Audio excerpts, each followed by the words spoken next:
get there, I don't think. I think, look, the West is tight. We keep saying that. I can sit and understand why Bontemps has them third best in the league. I kind of have some questions about what the Rockets are or are not as we keep moving.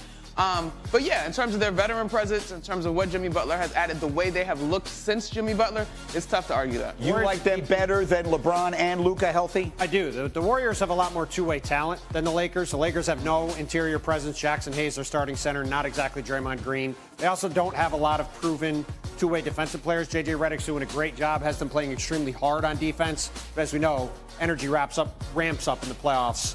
I think the Warriors are the better and deeper team. All right, we'll see what happens as far as matchups are concerned. It could go practically any way in the West right now. Let's go to the East. Well, this is sort of a melange of East and West. Cavs and Clippers last night. And you mentioned it earlier, Bontemps. Evan Mobley is a Defensive Player of the Year candidate, but this is a bad matchup. Well, James Harden's a first ballot Hall of Famer for a reason. Oh. Got it, as you can see right here. Yeah. Monica. Still got it. Capital I, capital T. Look at his reaction. That's great. Goodness gracious. Having a heck of a year for the Clippers. He really is. That's a really good game. 10 minutes in the fourth. Clippers up by 8. Kawhi not. When he's healthy, he's still that. This highlight and Kawhi hitting a couple shots in this game, he had 33. That to me is the story for the Clippers. If he can get back to being Kawhi Leonard with this guy, Ivica Zubac, with James Harden, who's playing as an all-star this season, Clippers have a chance to be a real factor in the Western Conference playoffs. Zubac's 28 points, 20 rebounds last night. Birthday boy. You mentioned Kawhi had 33. Clippers get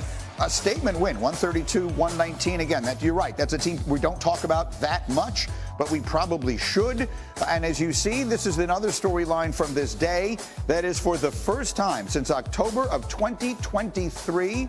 The Boston Celtics, who did get a win last night playing without Jason Tatum, are not the favorites to win the NBA championship. Why did it change today? What's that? Why did it change today? I think people, Call it Vegas. People are catching up with OKC. I think to the point that you made earlier, and Monica, you said you had OKC this weekend, right? Mm-hmm. A lot of people it takes a little time for people to fully believe, and they're paying attention to what they expect people to bet on, and people have seen the Celtics and they know all the names, and they haven't seen OKC and they may not know all the names, but the reality is, are they the best team in the NBA? It's a great sound you just made. It's another not yes, no answer. Yes. Okay, I'm going to say that they've been the best regular season team in the NBA. I will say that. I believe they're still top 5 in offensive and defensive efficiency. Shai Gilgeous-Alexander is having an unreal year. To take them in person, the force on both sides of the ball, the depth that they have, the camaraderie that they have, check. Yes, they've been the best regular season team. I know the Cavaliers have had an incredible season. They have the best record. These are the two best teams in the league, in my opinion. Meaning Celtics, Thunder. Celtics and Thunder. I've thought all season long they're going to be the matchup in the finals. I've seen nothing to dissuade me from that opinion. I was at a bunch of games in Boston over the last couple weeks featuring the best teams in the league. The only team that I left the game thinking that they could beat Boston 4 out of 7 times was when Oklahoma City beat them. I will say this. I covered the NBA for our network for a couple of years. And so, but last year was not one of them. So I wasn't there in the building watching the Celtics play.